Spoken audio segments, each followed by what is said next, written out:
Again, welcome everyone. So what I'll do is while Sriramji is getting ready with his presentation, we'll go over the yoga studies courses we are offering at HUA. My name is Anil Surpur. First, I just want to give a brief overview of what is the integrated approach of yoga, just to kind of set stage for what this course means. Basically, the yogic lore, we talk about Panchakosha, which is a 5 layers of integrated approach to yoga practice and philosophy. And the first one is Annamaya Kosha, which is at a physical level. The practice for the Annamaya Kosha is basically the asanas and postures, some of the cleansing techniques, kriyas, diet and bandhas. What are the activities you do at the physical body level? And then next is Pranamaya Kosha, which is prana, which is life force through a pranama practices. Then Manomaya Kosha, it's at the mind level. With the meditation techniques, some of the bhajans and karma yoga, we can manage the practice at the mind level. And at the intellect level, which is called as Vijnanamaya Kosha, the happiness analysis, yogi coaching, counseling, whatever related to the intellect level. So those are practices, part of the yoga. And finally, Anandamaya Kosha, which is a bliss state. So we do all these activities to maintain that bliss state and also remove all the habitual thoughts and patterns and tendencies, basically what you call vasanas, what with all the habits you have developed as vasanas, we can cleanse those things through at the Anandamaya Kosha. So this is a technique or a classification of yoga as defined by Swami Vivekananda. He classified all yoga practice into 4 streams. I think many of you are... Anilji. Yeah. Which slide are you on? I'm on page 3. Yeah, we are still on page 1. Oh, okay, 1 second.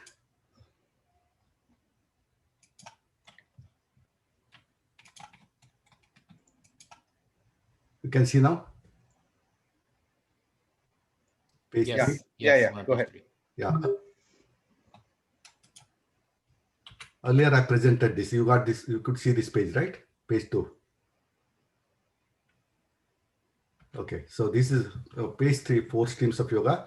Karma yoga, basically it's all the activities you do with related to work, with all the detachment from the fruits. Basically, you are not expecting any outcome of the activities you do, which is karma yoga. Raj yoga is basically all the practices, yoga practice and meditation, and what I talked about earlier is part of Raj yoga. Bhakti yoga is through love and sense of surrender, and that's what practice of Bhakti yoga. And Jnana yoga is basically at the intellect level on the reflection, contemplation, and understanding of the happiness. So that's 4 streams of yoga. I'm just quickly going through. I'm not going to detail because we'll go in detail all these practices in the course. So now coming to again, this is a very popular quote from Swami Vivekananda. Each soul is potentially divine. The goal of life is to manifest that divinity within by controlling the nature, internal as well as external. Do it by work or worship, philosophy or psychic control, and by one or more or all of these to be free. So basically, he kind of summarized the 4 streams of yoga in this quote. Okay. So, yeah. So I've got the deck now from Sriramji. So let me. You want to finish up, or shall I? I can finish up. I should not take more time than I don't have to do it again. So either up to you, Kalyanji, how you want to. I can stop sharing and we can finish that and get back to this. Okay. Let's give Sriramji a chance to continue, and then we'll come back to your slides. Yeah. Okay. Okay. Sure. Terrific. Okay. Great. Can relinquish control of your screen. Yeah. Okay.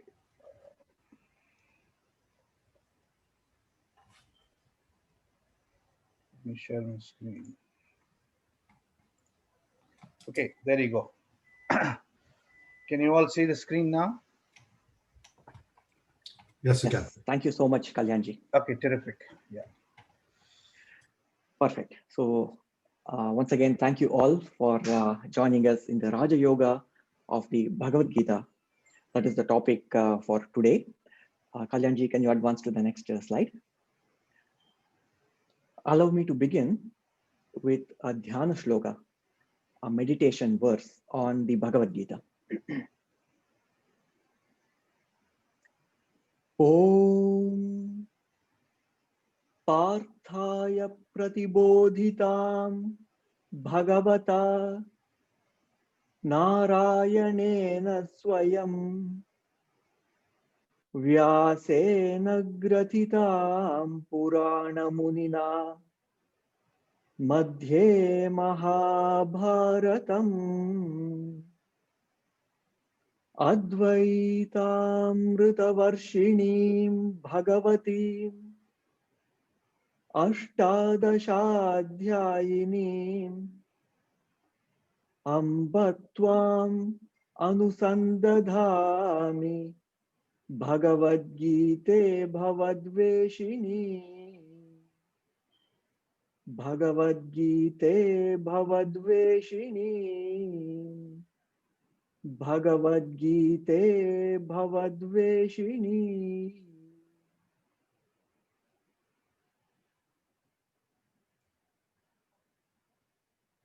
So we can proceed to the next slide. So as we begin today's topic, let us see what Raja Yoga means. So usually the word Raja Yoga is translated as the yoga of the royal path or the royal yoga. But there's a deeper meaning to it. So when we look at the two words, Raja and Yoga, the word yoga, let's start with the word yoga. It is familiar to all of us. The word yoga usually is translated as union or harmony. And when we look up the Dhatu Pata is like a dictionary, or more accurately, the thesaurus that looks up the root words. These are a compilation of about 2,000 verbs that were compiled by the great grammarian Panini. And he gives three meanings to the word yoga. Now, what we are looking at is the dictionary definition of yoga. These are not the definitions that we find in the Bhagavad Gita or the Patanjali Yoga Sutras.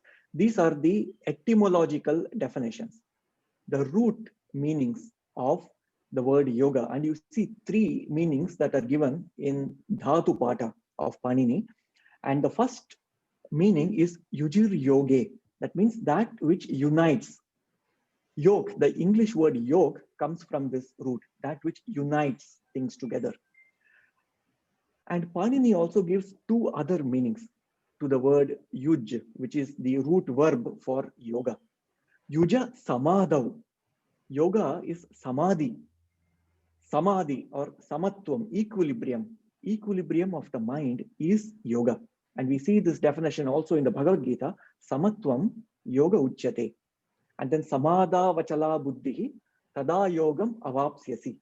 Again, we see in the Bhagavad Gita. So samadhav or samadhi is yoga. That is the second root definition of yoga. And the third definition that we see in the Dhatu Pata is yuja samyamane. Yoga is samyama. Samyama means complete mastery over the mind. And we see more light on this in the Yoga Sutras. What is samyama? What is complete mastery of the mind?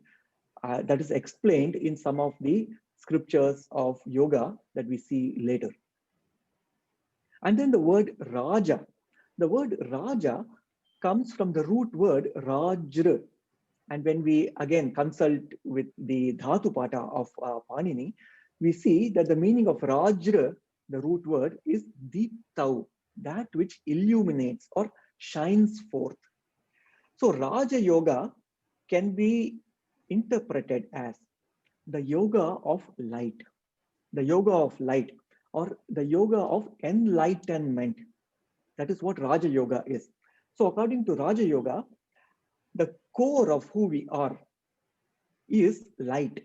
In other words, the words light and life are synonymous. We can take them to be synonymous. the Purusha or the Atman that resides within this body is luminous. And to abide in this space and to express this brilliance is what Raja Yoga is about. So in the next slide, we will see a very beautiful analogy that is presented in the Bhagavad Gita about how the Purusha, the life within us, is luminous. So Bhagavan Krishna gives the metaphor of the sun. So let me chant this verse. This is from the 13th chapter of the Bhagavad Gita. Yatha prakashayatyekaha kritsnam lokamimam ravihi kshetram kshetri tatha kritsnam prakashayati bharata. Just like we have one sun that illuminates the entire planet, it illuminates the whole solar system, and the mere presence of the sun spurs activity on this planet. Like that, the mere presence of the life within us, the Purusha within us, spurs activity in this body. So it is because of the presence of this life or the light within us that brings everything in this body alive, the physiological processes in this body alive. And in fact, the moment the life quits this body, the moment of death, so after the life quits this body, the physiological processes in the body come to a grinding halt. So it is the presence of this light or life within us that illuminates this body. That is what brings the activity in this body to life. So this is a very beautiful metaphor that captures the essence of Raja Yoga, the yoga of light. It is the light within us that spurs activity in this body. And in the next slide, we see a couple of definitions to establish our understanding about Raja Yoga. So we are going to see the definition of two very commonly used words that we see, both in the Bhagavad Gita as well as in the Patanjali Yoga Sutras, Chit and Chitta. So let's start with the first word, Chit. We are familiar with the word Chit. It comes as a part of Sat Chidananda, Sat, Chit and Ananda, the qualities of the self, the attributes of the self. And the word Chit means consciousness. And we can also interpret Chit as that which is self-luminous, like the sun, the metaphor that we saw in the previous slide. So Chit, or the consciousness, is that which is self-luminous. Whereas the word Chitta has a very different meaning. Chitta refers to the mind. And Chitta is that which reflects the borrowed light of the Chit. In fact, the definition of Chitta that we find is Chid iva bhavayati iti chittam. Chid iva bhavayati iti chittam. That which appears to be luminous, but it is just reflecting the borrowed light of the Chit. This entity is called Chitta. And the example that you see here is of the moon. So the moon appears luminous, but we all know that it is just reflecting the light of the sun. And even if we don't see the sun in the night, we don't see the sun. But when we see the full moon, we still know intellectually that we are seeing the reflected light of the sun.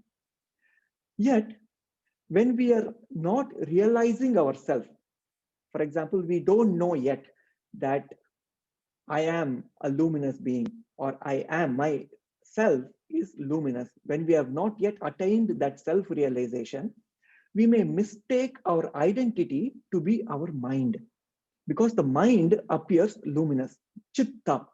So the Chitta appears luminous, but we forget that it is just the borrowed light of the self. So Chitta refers to the mind. So why is this important? And in the next slide, we see why this distinction has to be very clear in our mind. Because we experience life and express our life through the lens of Chitta. Through the lens of Chitta. That is how we experience and express in this world. So the chitta can either obstruct or distort or reveal the inner light. So the chitta can obstruct, distort, or reveal the brilliance of the chit. And these three expressions we all know as the three gunas: tamas, rajas, and sattva. So the tamo guna is that which obstructs or eclipses the brilliance from within us. In fact, the word tamas itself means darkness.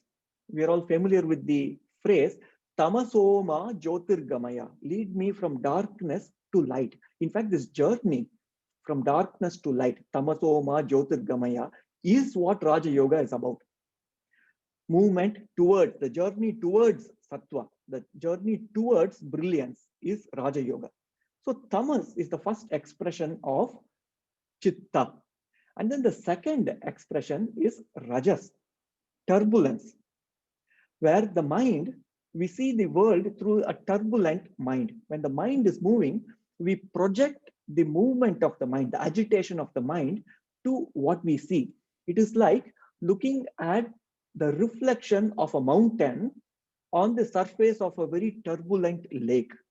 Although the mountain is static, it is stationary, yet the reflection appears to be agitated. We think that the mountain is shaking when we look at the reflection. So that is how we project what is in the mind to the outside world. For example, when we look at the world and when we think that, oh, people are my enemies, or people are angry, or people are sad, when we imagine the world to be in a specific way, it just reflects what is in our mind. So the distortions or the vrittis in our mind, we project outside. And it happens because of this rajas or rajoguna. And then the third aspect, which is what yogis seek to achieve, is the state of sattva or clarity. And Patanjali in the Yoga Sutras, he defines the state of clear chitta as a blemishless crystal. He talks about the state of the chitta as abhijatasyeva mani. Abhijatasya means that which is blemishless, that which is flawless, like a flawless crystal that admits the light and reveals the beauty of that light. That state of mind is sattva. So Raja Yoga is the journey from tamas and rajas towards sattva, tamasoma jyotirgamaya. Now, how do we make this journey? And in the next slide, we see Arjuna. Okay, before we see Arjuna's question, so let us look at another metaphor that we see in the 6th chapter of the Bhagavad Gita. In fact, the 6th chapter of Bhagavad Gita is a manual on meditation. It defines what is meditation, and it gives a systematic step-by-step approach of how to bring the mind to a space of tranquility so that the mind can settle down in meditation. And it gives a very beautiful metaphor of how is the state of the mind of a yogi. It is luminous. Bhagavan Krishna says it is luminous. Yatha deepo nivatasto nengate sopama smruta yogino yata chittasya yunjato yoga matmanaha. Yatha deepaha, just like a deepa, a flame, a luminous flame. Nivatasto, vata means wind or the moving air. Nivata means when there is no movement of air. So when the flame of a candle is situated in a very stationary environment, there is no turbulent movement of air, like that is the mind of a yogi. The mind of a yogi is tranquil, yet it is very luminous. It is reflecting the light of the self. That is the state of the chitta, the mind of the yogi, like a deepa, which is in a place of tranquility. So this is a very beautiful mental picture that Sri Krishna gives in the Bhagavad Gita. So how to achieve this state? Because when we examine the state of our mind, usually it is in tamas or rajas and rarely in sattvic state. When we request our mind, oh mind, please be calm, please quiet down, it doesn't listen to us, right? Because the mind has so much of momentum, so much turbulent thoughts that we have engaged in the past.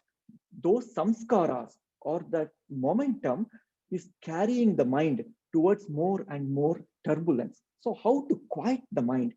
And that is what Sri Krishna explains in this 6th chapter of the Bhagavad Gita, which is titled Atma Samyama Yoga. The title of the 6th chapter is Atma Samyama Yoga, or also called Dhyana Yoga, the chapter on meditation, or Atma Samyama, the complete control where the mind abides in the self. So towards the end of the 6th chapter, Arjuna asks this question that the answer to that will benefit all of us. So let us look at what Arjuna asks in the next slide. So he says, mind is so unruly, it is turbulent like the wind.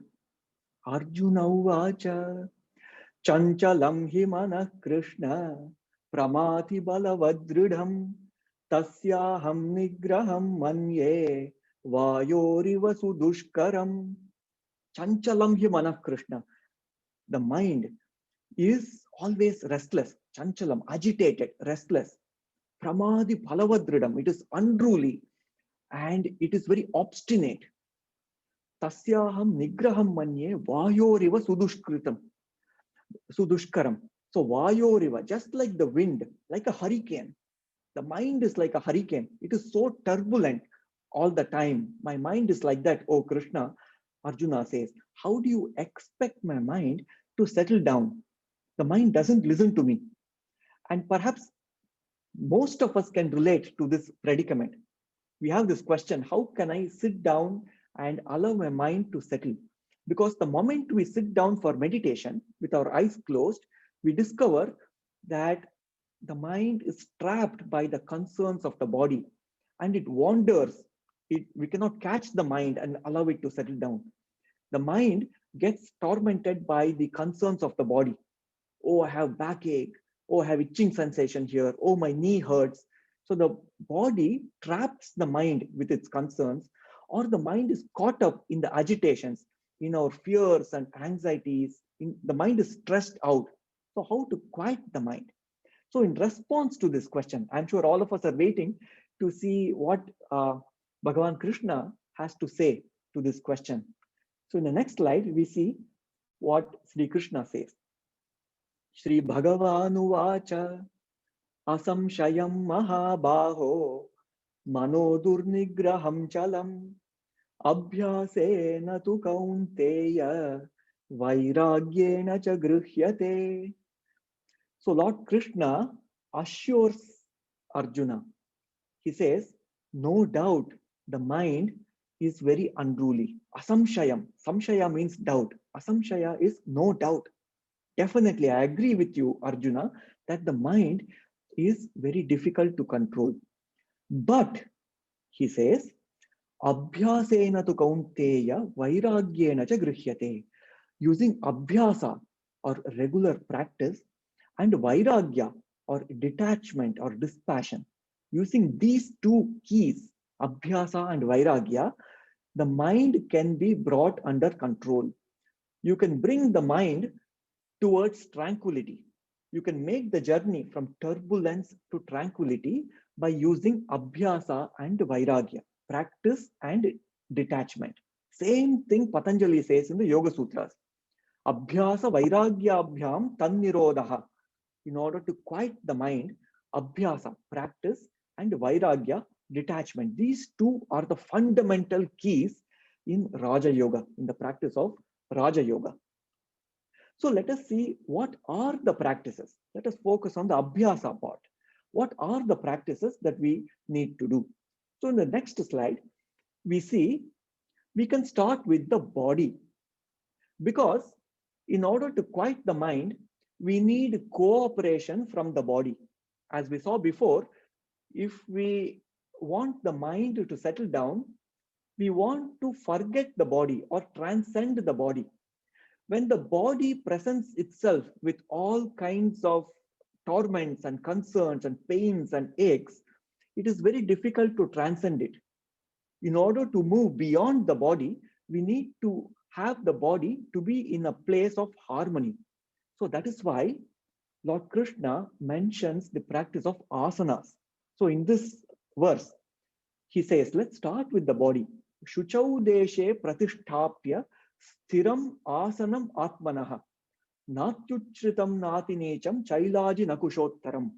So how to prepare the body for meditation? We see that in this verse. Shuchau deshe pratisthapya. Shucha or shuchi means that which is clean, the place that is clean. Shuchau deshe, in a clean place, situate yourself in asana. Sthiram asanam, a stable posture. Asana can either refer to the seat where we are sitting.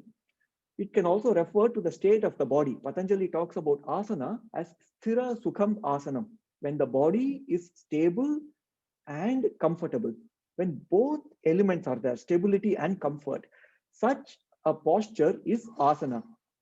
Shuchau deshe pratisthapya sthiram asanamatmanaha natyuchritam natinecham, neither too high nor too low, sitting in a balanced place. Chaila ajina kusha uttaram. Chaila ajina kusha uttaram. The place where you sit is, first you place kusha grass. In fact, the English word cushion comes from kusha grass, that you make yourself comfortable first by placing the kusha grass, and on top of the kusha grass you put the deer skin, and on top of the deer skin put a cloth. Chaila ajina kusha uttaram. But in this modern day and age, we don't need all this. In fact, the kusha grass is to make the seat comfortable, and then the deer skin is to remove any damp environment, to remove any wetness from the ground, because in the ancient times when yogis practice their meditation in the forests, so we don't know how the ground is, whether it is damp or we are in tune with the environment. So to sit in a place, in a dry place, you put the deer skin. But in this day and age, we can just put a yoga mat or a straw mat. We don't need the deer skin here, or a leather or deer skin. We don't need that. And on top of that, you put the cloth. You can think of the cloth as an insulator, electrical insulator.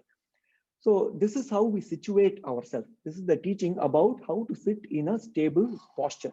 So that is the first preparation. We need to start with the body, because to quiet the mind in meditation, we require the cooperation of the body. And in the next verse, in the next slide, we see once we sit in asana, what do we do? Bhagavan Krishna recommends purifying practices, purification practices called kriyas, kriya yoga. The reference to kriya yoga we see in this verse. Tatra ekagram manah kritva, bringing the mind towards one pointed concentration. Yata chitta indriya kriyaha.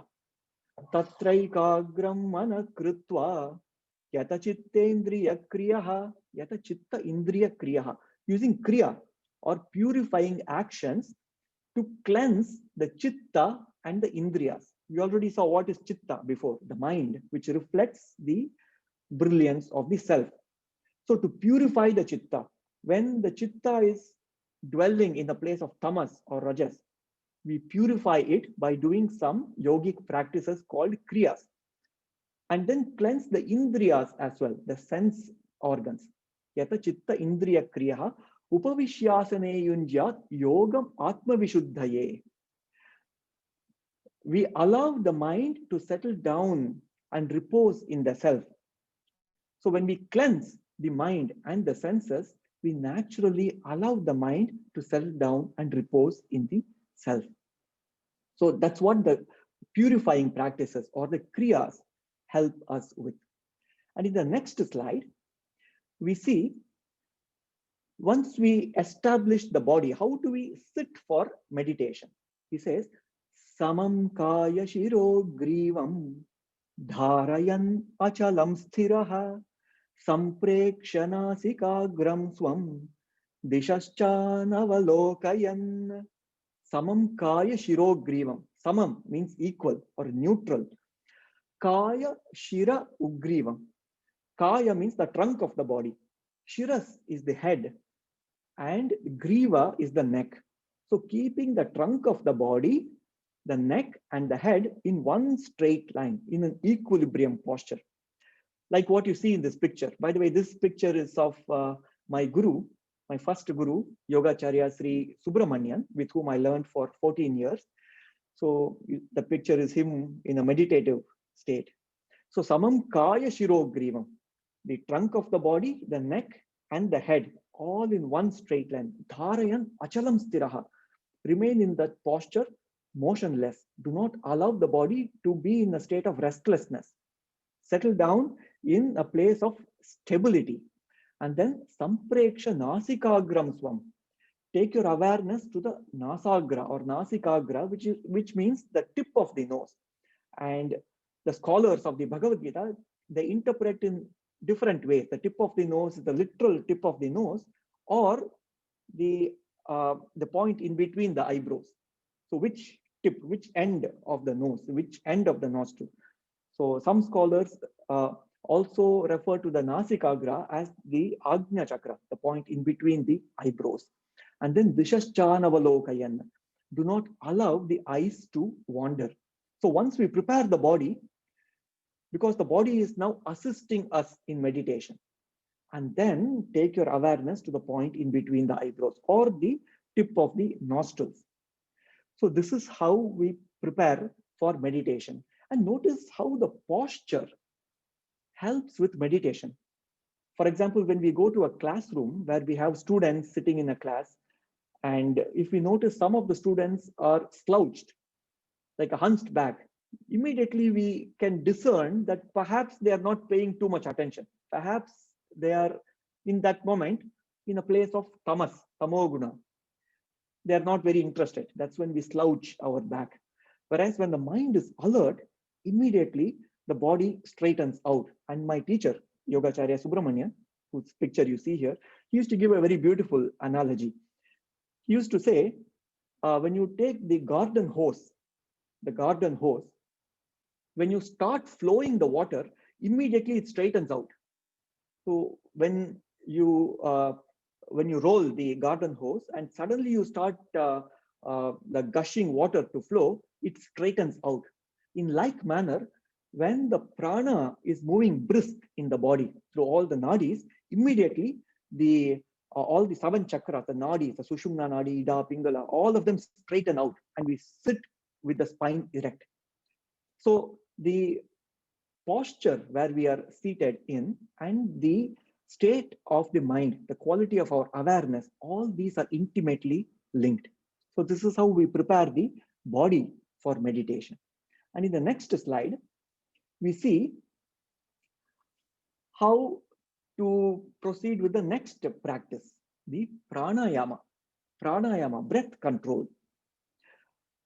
And how is pranayama different from asana? What additional benefits does pranayama give beyond asanas? That's what we are going to see here. So in the Bhagavad Gita, pranayama is mentioned in the 4th chapter. What is pranayama according to the Bhagavad Gita? We see that here in this verse.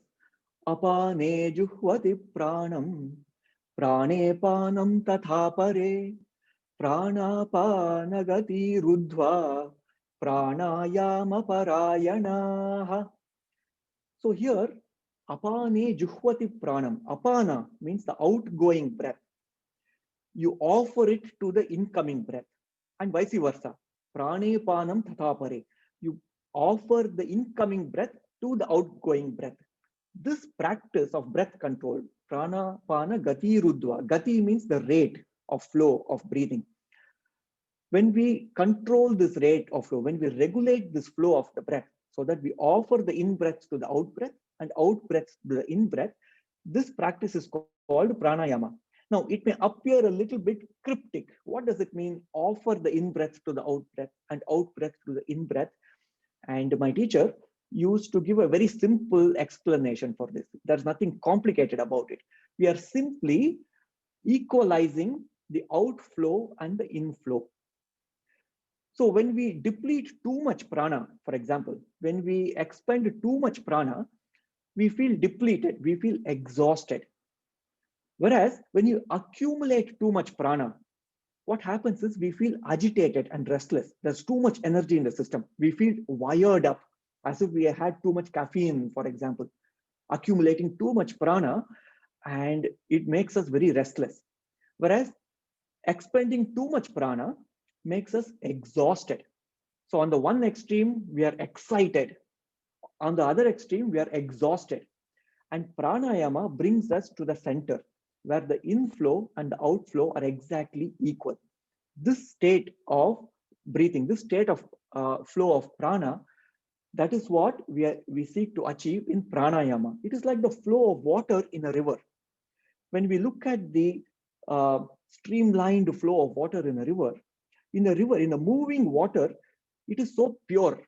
The water that flows in a river is so pure. In fact, around rivers, we see civilizations thrive.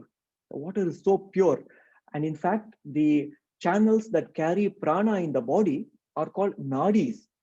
And the word nadi and the word nadi, the rivers, they come from the same root. So nadis that allow prana to flow, channels through which prana flows, when prana flows briskly in the nadis, where the inflow and the outflow are equal, then we have the clear channels, the clear nadis. Nadi shuddhi happens. Many of us are familiar with the nadi shodhana pranayama. And so when the prana moves, so that there is no accumulation anywhere, there is no depletion anywhere. So this practice is called pranayama, according to the Bhagavad Gita. And of course, there are other interpretations as well, but let us stick with this interpretation here for the purpose of this talk.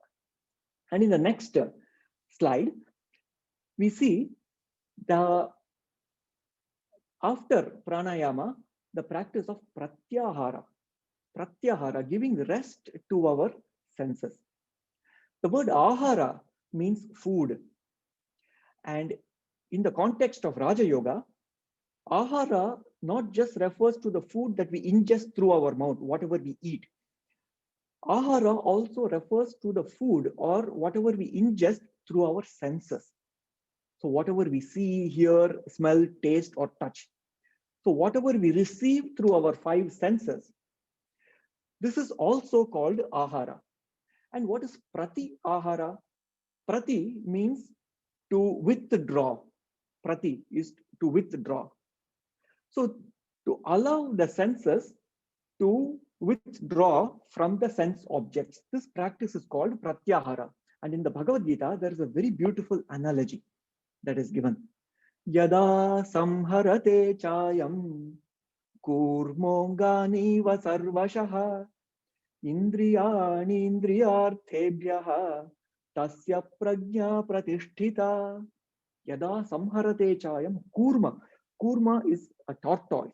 Just like a tortoise that withdraws its limbs inside the shell when it wants to protect itself from a hostile surrounding. So it withdraws its limbs inside the shell. Like that, you withdraw your senses and allow it to repose in the self. So this practice is called pratyahara. When we think of the senses as windows, for example, through which we sense the outside world, in the practice of pratyahara, we close the windows.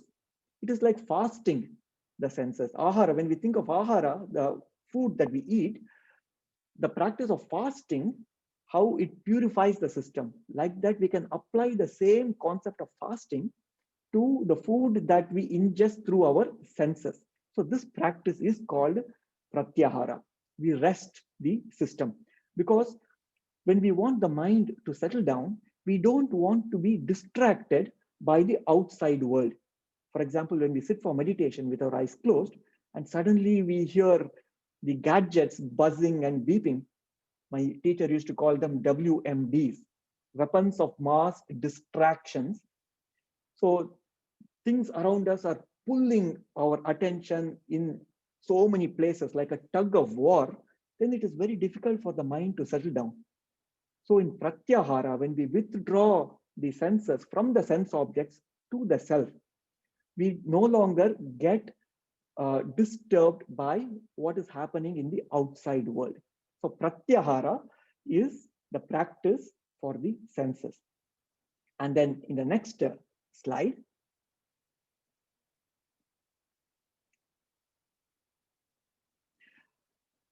next slide. So here, Lord Krishna talks about once we start our practices of asanas, pranayama, the pratyahara, and so forth, we may not see the results instantaneously. That's where the practice of vairagya. Remember, there are two key aspects in Raja Yoga, Abhyasa and Vairagya. Abhyasa is practice and Vairagya is detachment. We are not in a hurry to see the results. We simply do our practice and allow the results to come in their own due course of time. Now here in this verse, Lord Krishna talks about the gradual process.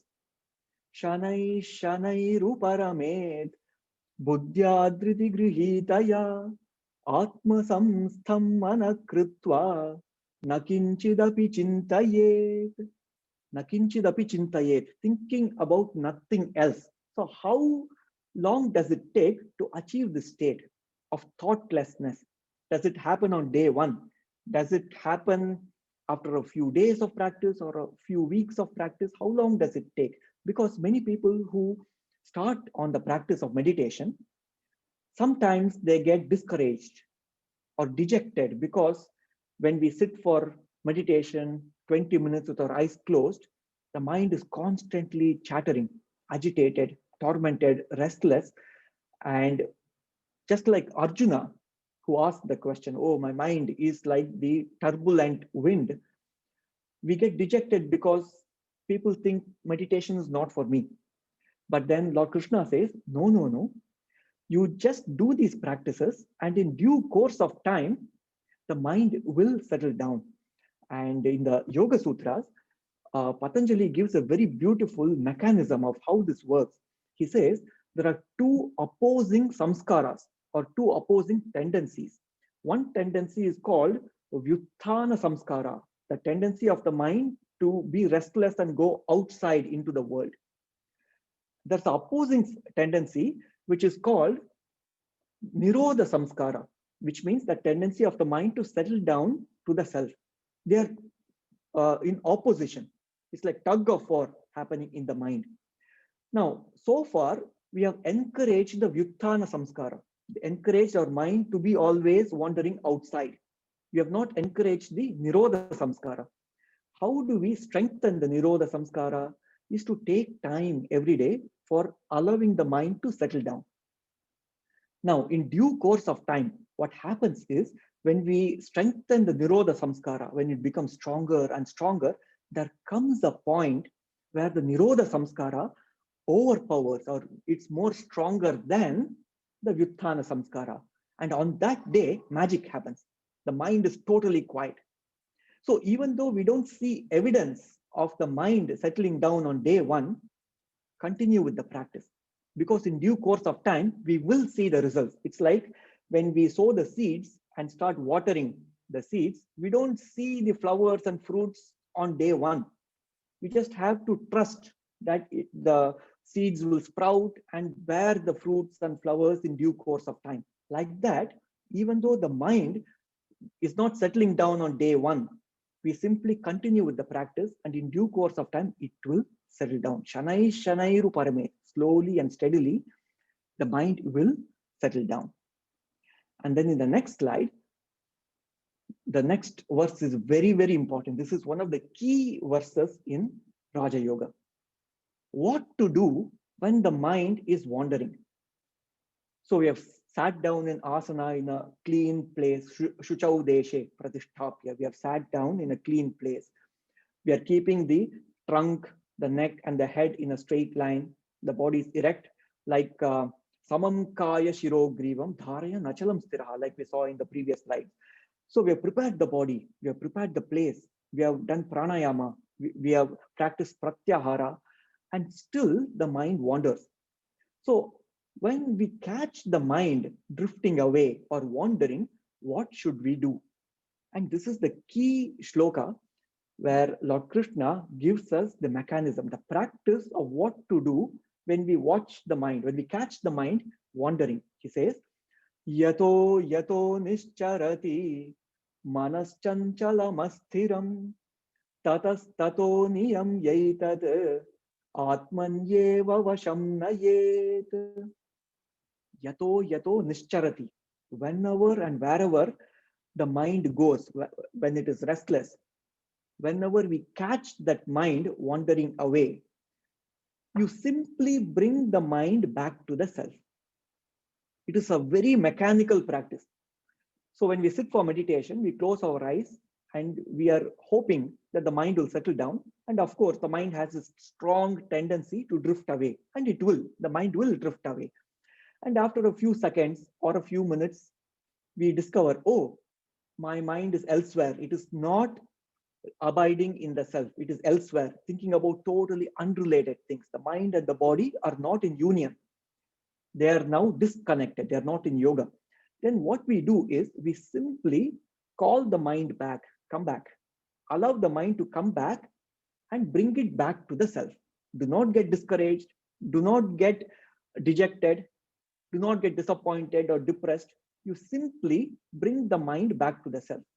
Keep doing this mechanically. Each time we bring the mind back to the self, what are we doing? We are strengthening the Nirodha Samskara. We are strengthening the tendency for the mind to abide in the self.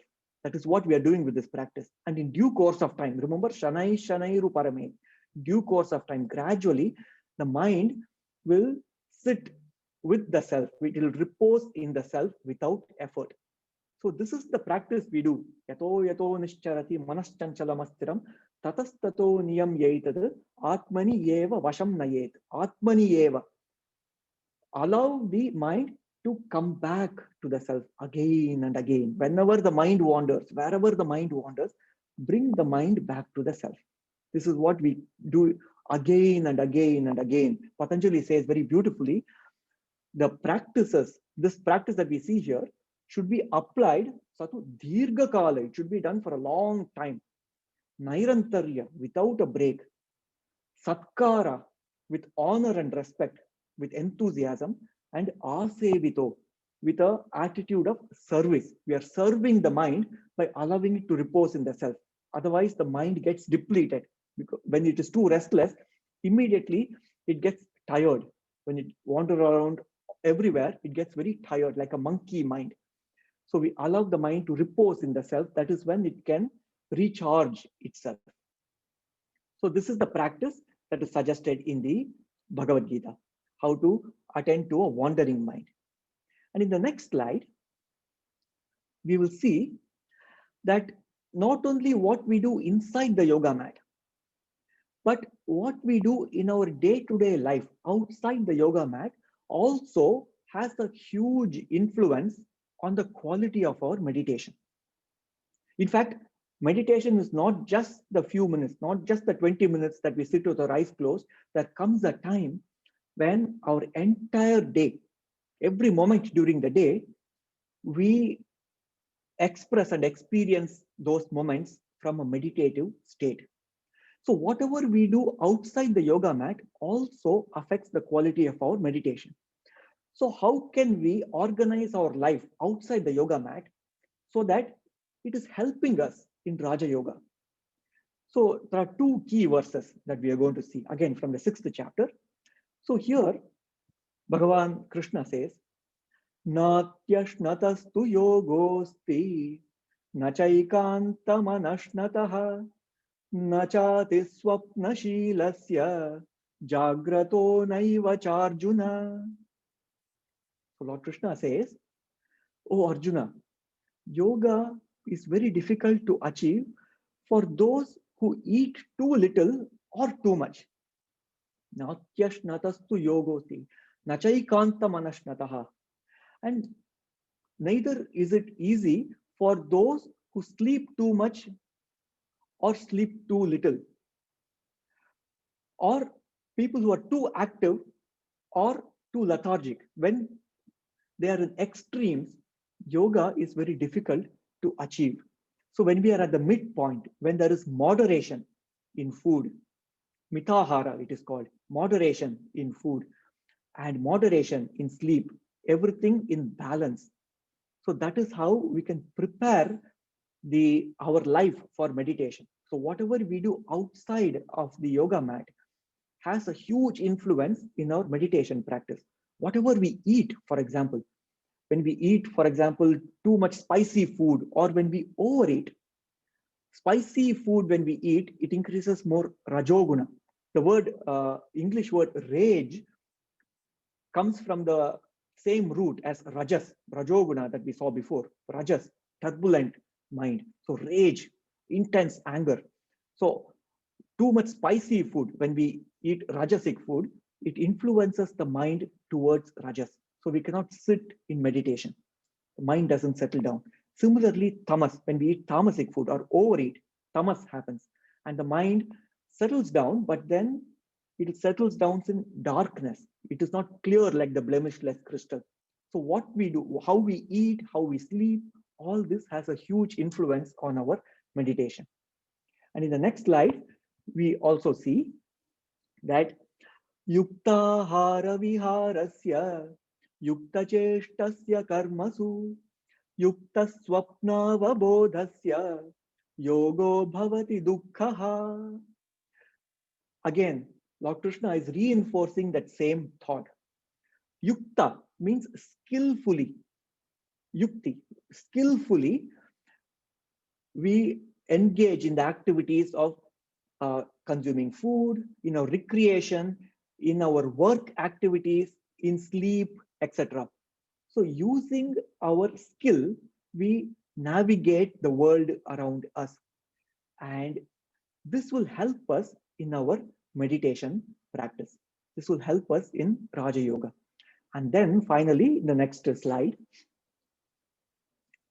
So Krishna says, once the mind settles down and reposes in the self, when we are in the place of sattva, when the mind is crystal clear, the yogi experiences the highest bliss. And no other form of joy can compare to this bliss.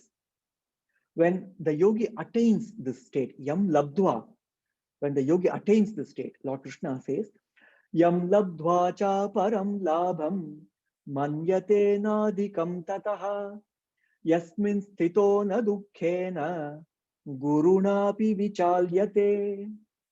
Yam labdhva cha param labham, the highest that is achieved is when the mind is totally sattvic and the mind is reposing in the self.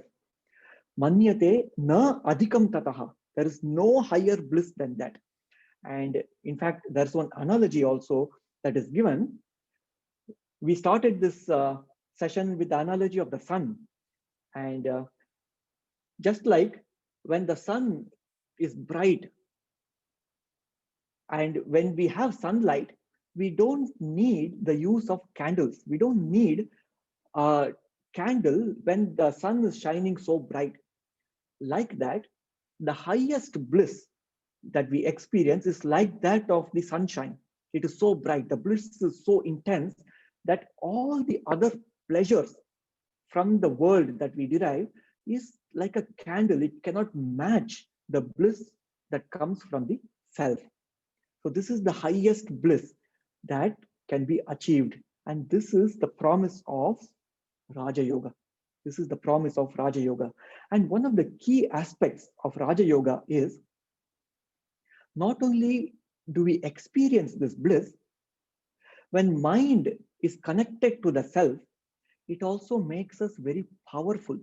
It also makes us very effective in our life.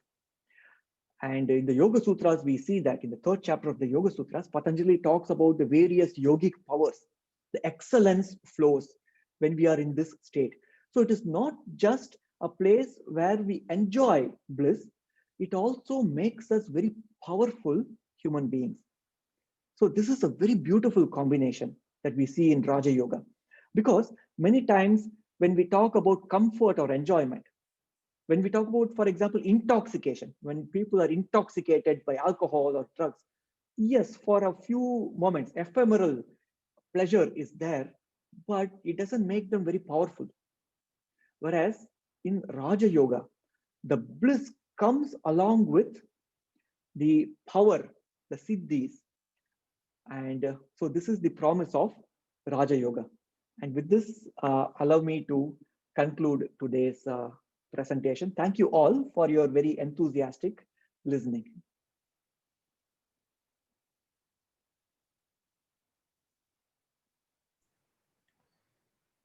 Yeah, thank you. Thank you very much, Sriram. Thank you so much. It was an excellent presentation. I wish I was thinking I should learn yoga. I was also thinking maybe Donald Trump should learn some yoga too. His mind would become a little calmer. Anyways, let's we passed the time, 12 o'clock time. We'll take a few more minutes. Anil Sulpurji, can you please complete your slides, and then we will take a few questions and we'll wrap up. Yeah, sure. So one second, John Mellman has been raising his hand. How do I what do I need to do to get him to speak? I mean, can you, John, can you type the question in? I mean, it is hard to, I have to elevate you into a panelist for you to be able to speak. If you could type your question, and whoever else has raised your hand, you can type your question in the chat, either in the chat window or in the Q&A box. We'll get to some of the questions, most of the questions. Okay. Okay, Anilji, go ahead, please. Yeah. So Sriramji, excellent presentation. There's a lot of appreciation on the chat window, and definitely, you know, it was like a wine tasting of the whole yoga philosophy and yoga knowledge, right? You know, there is nothing like, you know, somebody has said that, okay, we have completed the yoga studies. This is basically whatever you explained. It's basically Ashtanga yoga, which is part of Raj Yoga. And as you mentioned, you start at the physical level, pranayama, then at mind level with meditation, and ultimately the goal is to get the state of bliss, right? You very nicely you summarized this whole concept, which is basically integrated approach of yoga. That's what this course is going to bring in. And of course, Sriramji will be leading some of the sessions, and we'll go into much more detailed in the concept what Sriramji is presented. And the other thing is, again, Raj Yoga is part of the 4 streams of yoga, as Swami Vivekananda in his quote, and I went over. So again, we'll go into detail about this course. Next thing is, many of you were impressed with the course, the presentation, and you know, a lot of doubts were cleared. But how yoga studies is important to discipline and how it's going to help, right? So there are some cases I have kind of tried to go over. If you are stressed, you know, always, you know, we're all leading a very stressful life because of job and family, and you know, all in challenging situations, especially now with the COVID situation, everybody is a lot of under stress. So definitely yoga can help to alleviate the stress, and you know, it is a great tool to handle the stress and manage the stress. We cannot avoid the stress, but learning how to manage the stress and avoid the damage caused by the stress, that's something yoga can provide. And the other thing is, many of you know, as a parents, it's hard to, you know, parenting is very hard, you know, part of our life, right? So yoga techniques will help you to manage stress and be a good parent. Of course, you know, bring that clarity in our mind, and will be better parents. A lot of because of stress, there will be chronic ailments, psychosomatic ailments because of stress, because most of our disease coming from the mind, and yoga can help to provide the relief to the pain, and you know, even in some cases reverse the ailment. So a lot of things can be covered in the course. Lifestyle change. Sriramji mentioned about, you know, importance of eating sattvic food, how the different type of food, spicy food, and some of the other kind of food which will alter your mind, either take you to tamas or rajas. So yoga definitely can help with making changes in your lifestyle, being more sattvic, whether it's in your eating style or your behavior, mind. So definitely bringing some positive change in your lifestyle will help you to have a a better and meaningful life. If you're a student, definitely yoga knowledge and yoga experience will add to your skills and your resume, and it will be better when you go into the college. And and in fact, it's a big part of yoga practice is to manage stress during your studies and as a student life. We have a lot of youths who have taken the courses, and definitely they are able to handle their studies much better compared to other students. If you're a healthcare professional or research, you want to take up the research career, yoga field, yoga research is one of the great profession to understanding your health and go into the healthcare and research career. So, what makes us unique? Who are we, right? Yoga Bharti, which is offering these courses under HUA banner on yoga studies. Yoga Bharti is also called as Vyasa Northern California, is a partner organization of Hindu University of America for offering the yoga studies courses. And Yoga Bharti is a non-profit organization. Our aim is to spread holistic yoga, because there are a lot of different branding of yoga, and the yogas are modified from its original authentic practice. We try to bring it in a purest and holistic form, as Sriramji mentioned. That's the model and format we'd like to offer the courses, and it's for well-being at the physical level, mental level, social and spiritual level, all the levels of personality. And also we are a branch of Swami Vivekananda Yoga Research Foundation, which is a yoga university and research center in Bangalore, and which has published more than 500 research papers in the field of yoga on yoga's efficacy in the therapy needs, especially on therapy and ailments and wellness as well. So there are a lot of research papers available on PubMed publications. We can look it up. So how we are structuring the courses in yoga studies offerings. So there are short courses, it's called as Holistic Yoga. There are 2 courses are offering, which is Holistic Yoga Concept and Techniques, and whatever Sriramji covered, which are some of those techniques or practices and concepts that are part of this course. And the next one is Holistic Yoga Practice Intensive. So it's the next level of course after understanding the yoga concept and techniques. Then the next stream is a therapeutic application of yoga, which is a yoga therapy courses. Again, these are short courses. We just finished the back pain management through yoga, the course last quarter. This quarter, we are adding one more course called diabetes management through yoga. So these are 2 courses we are offering under therapeutic yoga, application yoga, and we'll be adding more therapeutic yoga courses in subsequent quarters. Then third stream is yoga teachers training program. People who want to kind of learn yoga and able to teach yoga, you want to become a yoga teacher or yoga therapy teacher, here is a stream to provide opportunity for you to be a yoga teacher. And basically there are 3 modules in yoga teacher training program. Again, I'll go into detail. Foundation intensive. Then next one is yoga retreat. Now that we are in COVID situation, we offer that yoga retreat online, and also internship and practicum training to be a good yoga teacher. First on holistic yoga, it's an entry-level course. This covers the concept and techniques. It's a 2-credit course. The class is every Sunday, 7 to 8 p.m. Eastern time. That is 4 p.m. to 5:30 p.m. Pacific time. This is, I think, 4th or 5th quarter we are offering this course. And the duration of this course, it starts from January 15th and it ends on March 28th. So here the students, January 17th. Yeah, sorry, January 17th to March 28th. Yeah, and it's 1.5 hours per session. Yeah, thank you. Right. And here we learn the practice of yoga, how to practice asanas, pranayama, meditation techniques, and also understand the concept of 4 streams of yoga, as I mentioned earlier. And of course, the concept is through the teachings of Bhagavad Gita and Patanjali Yoga Sutra. And Raghuramji is picked up some of the nice quotes from both Patanjali Yoga and Patanjali Yoga Sutra and Bhagavad Gita. So we'll be dwelling on those techniques.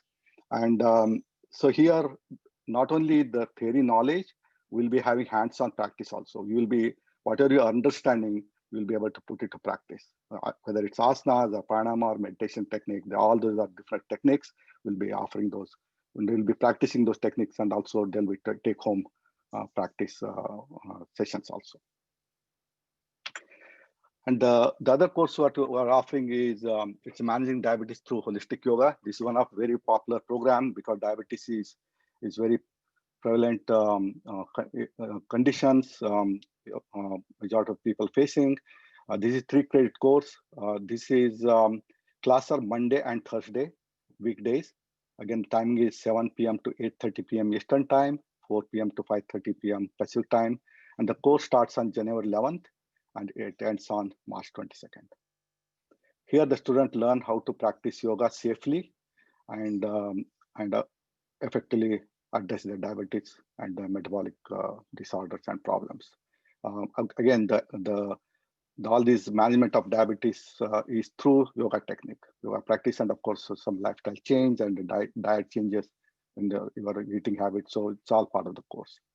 And also, this course will help you to develop subtle awareness regarding your stress factors, and also able to enable you to work in elevating the ailment, basically the diabetes and metabolic problem. So basically, they help you to manage your diabetes. And even if somebody is pre-diabetic, so definitely this course will help. Now, coming to Yoga Teachers Training Program, this is total, including all 3 modules, it's 18 credit course. It's all the sessions will be online and hands-on training. And it's a very authentic and rigorous. That's the reason you call it an intensive course. And so it divided in 3 modules. The first module is Foundation intensive course, which is 10 credit. Teaching how to teaching holistic yoga. That's a retreat. Now it's online 3 credit course.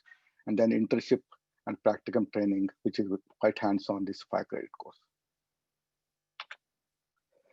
So Foundation Intensive, as I mentioned, the 10 credit course. Prerequisite is students should have either prior experience of yoga practice or people who have taken Holistic Yoga Module 1, that course. So that's a prerequisite. So we need to have some understanding of yoga practice, yoga knowledge.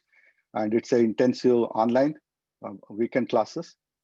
And here we are going to cover Ashtanga Yoga concept, what Sri Ramji mentioned, and also the techniques based on these 2 texts, Patanjali Yoga Sutra and Bhagavad Gita. And we also cover deeper understanding of yoga sadhana, different techniques, a lot of details will be covered here. Teaching methodologies, practicing asanas, how to teach asana, pranayama, subtleties, yoga anatomy, we'll go into yoga anatomy, philosophy, Sanskrit, Ayurveda, and these are some of the practices we'll cover. And this will help you to be a great yoga teacher to teach yoga in the community. Yoga retreat, actually it's supposed to be yoga retreat in any of the centers, but since it is a COVID situation, we are offering this course online. And this is 3 credit course. The prerequisite is should have completed the previous module, which is Foundation Intensive course, 10 credit course. And here we focus on teaching methodology and also advancing into asana practices, subtleties. And this course is online for now, as I mentioned. And this will help you to become a better teacher, and also you can be a good teacher if you're a good student. Internship and practicum training, this is a 5 credit course. Again, this is self-paced. It is not structured as ongoing classes, but you can do it at your own pace. And the prerequisite is the previous module, which is the Training Foundation Intensive. And you'll be shadowing with some of the experienced yoga teachers in the field. Basically, it's all hands-on experience, and you should be able to teach yoga classes in this module. And also there will be field report you need to complete. So now the last slide is, here is the schedule, winter quarter schedule. As I mentioned, Holistic Yoga 1 will start on January 17th. Managing diabetes through yoga will start on January 11th. And Yoga Teacher Training Foundation Intensive, which is Module 1, it's going to start on January 16th. And the class will be Saturday, Sunday,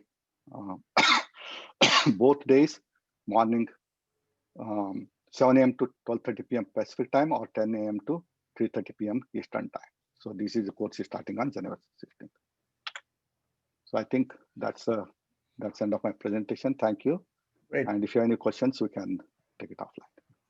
Okay, terrific, everybody. So I'm going to launch a short poll. Okay, so kindly take 30 seconds and answer the 2 questions on the poll. Okay, I mean, I request all of you to answer. So it's a simple yes, no, maybe kind of answer. So you can quickly fill out. Somebody will be in touch with you as a follow-up conversation if you're interested in pursuing courses here. Now, as you answer the questions, I will also look at the Q&A window. There are a bunch of questions. I'm going to select some of them. Yeah, the recordings of this will be available to everybody who registered for the webinar. Okay, so we just had to fill out a small form and we'll send you a link once the recording is updated. So here's a question. Here's a person who's asking, do we need all 4 yogas in life, or how do you compare them? Sriramji. That's a interesting question. My teacher used to say that it's like a buy 1 get 4 free. So when we embark our journey on any one of the 4 parts of yoga, in fact, we can even talk about all the 18 yogas, because each chapter of Bhagavad Gita is titled a yoga, starting from Arjuna Vishada Yoga, first chapter, Sankhya Yoga, second chapter, Karma Yoga, third chapter. Like that, each of the 18 chapters is a yoga.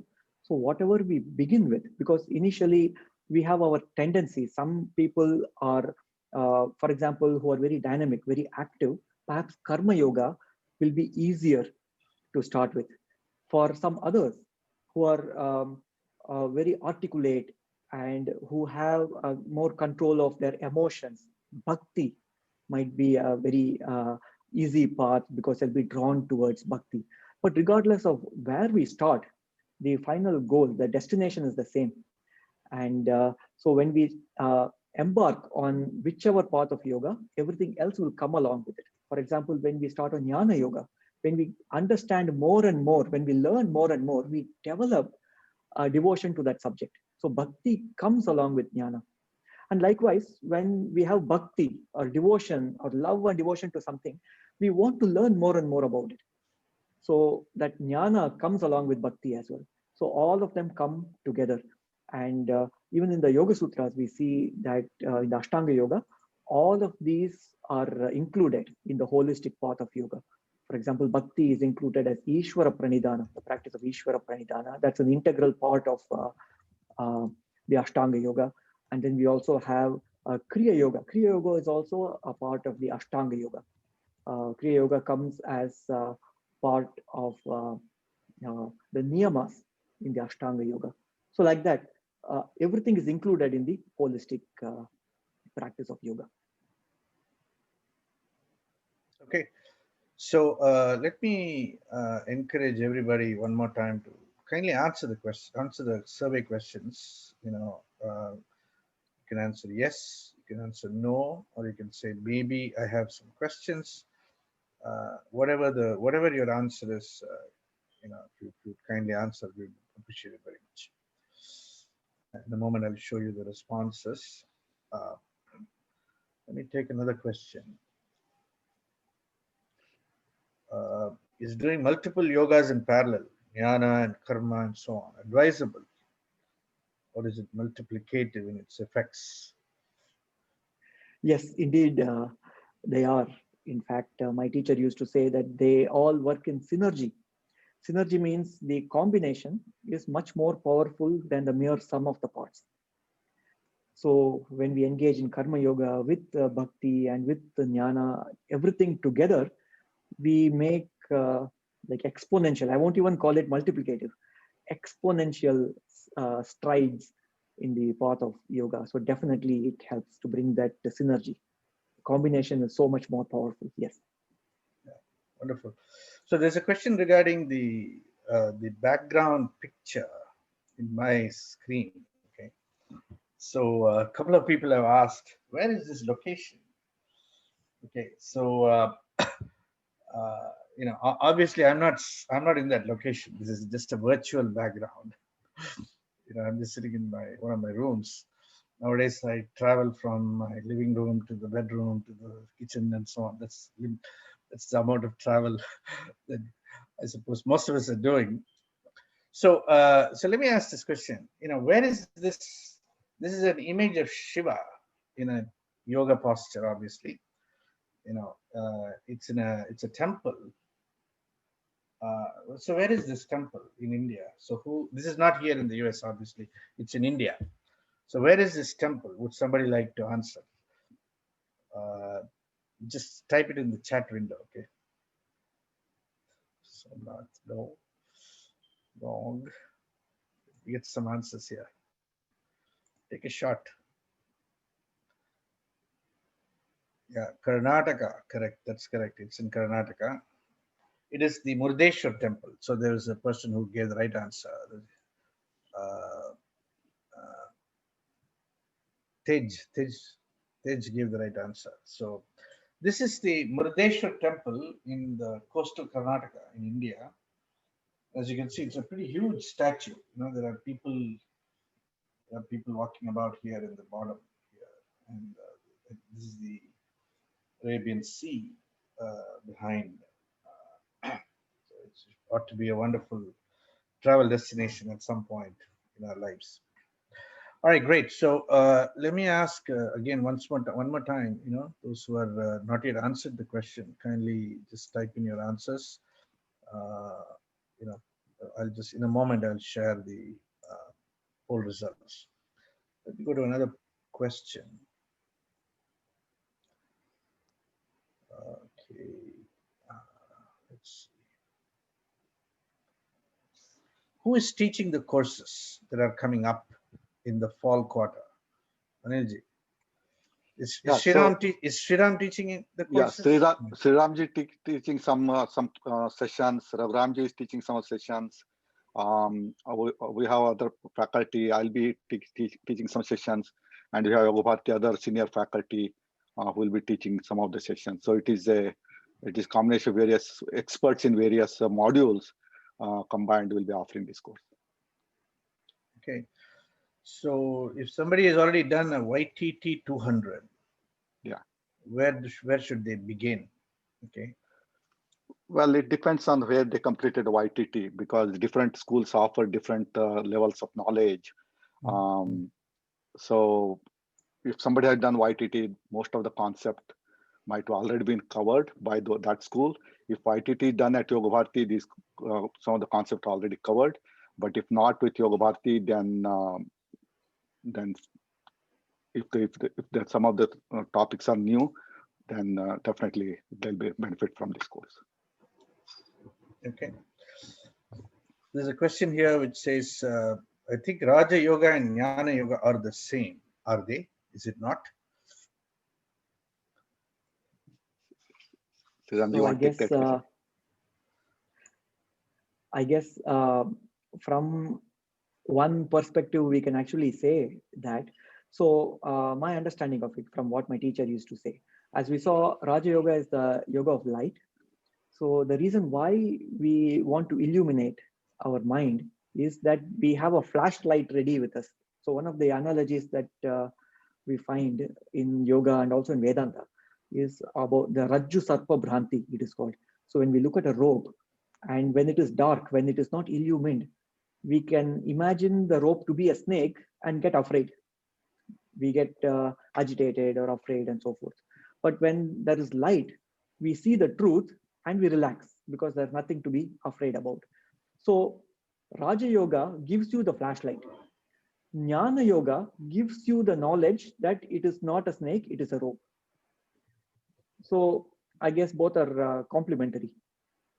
If a passerby tells you, oh, it is not a snake, it is a rope, even though we don't have a flashlight, if we trust them, if our guru says this is how it is, and if we trust them, so that is a part of Jnana Yoga. Even without, even before the mind enters that place of enlightenment or illumination, when we trust them, so it allows us to relax. It allows us to drop all our agitations and so forth. And you are right, they're very closely related. And in fact, one of the yogas which is close to Jnana Yoga, it's Sankhya Yoga. Sankhya Yoga. Samyak Khyati iti Sankhya. When we see things as they are, when we see things correctly, that is Sankhya Yoga. That's the definition of Sankhya Yoga. And Sankhya Yoga comes free when we have Raja Yoga, because when we have the flashlight, the light of illumination, the light of the mind, then we see things clearly as they are. So they're all, I guess, connected. Anilji, would you like to add anything? I think you explained very well. Dhyana Yoga is basically related to intellect, and that's mind related to mind. So Raj Yoga brings the concept aspect of working at the body level with asanas and some pranayama. Definitely the practice of Annamaya Kosha and Pranamaya Kosha practices definitely quieten the mind and bring the clarity, as Sriramji mentioned, at the mind level, intellect level, to practice Dhyana Yoga is much better way. Yeah, I'm gonna. There are a couple more questions from somebody called Jaishankar, probably on the comparison of the different. Just one comment I would like to add. Somebody had asked a question. I think Gabriel, how to able to sit for a long time. I cannot sit more than 30 minutes without deep numb and electricity vibration, use my legs, because we need to prepare our body. Should be able to sit in meditation for that 30 minutes or whatever. So if you're not able to, condition your body or tune your muscles, that's what the Raj Yoga and asana practice will help you to bring that quietness in your body to prepare yourself for the meditation and pranayama practice. Sorry, Kalyanji, I thought I'll just address that question. Thank you. Yeah. So I think oftentimes the different forms of yoga, that is bhakti, jnana, karma, and raja, hatha, and I mean you can add more to it, mantra yoga, and on and on.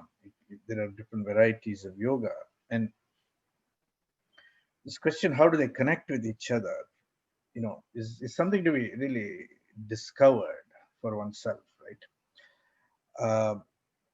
And I think Swami Vivekananda's formulation, which is very effective, I think, is that we all have a certain affinity, a greater affinity for one particular form of yoga. In other words, you can think of it as different entry points, different doorways into the world of yoga. You can enter through the door that is, on the side of the home, or you can door from that's in the front of the home, or from the back side, and so on.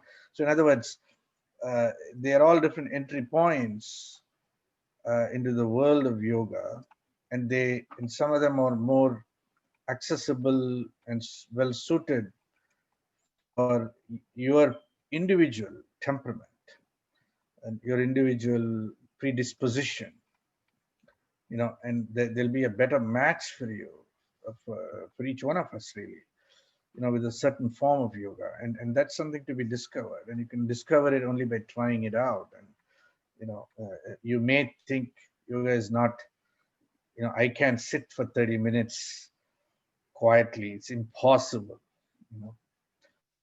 but you will never know until you try it, and until you give yourself to it and engage in a certain measure of practice, and that is true for anything, right? Whether you're learning tennis or learning a new skill, a new computer program, or whatever it is, one has to give one's time and energy and attention to it, and you'll be surprised what you are really good at and what you are really attracted to, and you'll be able to find out only when you discover it, try it out for yourself. With that comment, I think I'd like to bring the webinar to a close. I want to thank all the participants for joining today, and Sriramji and Anilji for joining as panelists on this webinar. Thank you all, and I look forward to seeing you. We look forward to seeing you in one or two of the courses coming up in the winter quarter within a week. Thank you. Namaste, everybody. Thank you. Have a great weekend. Bye-bye.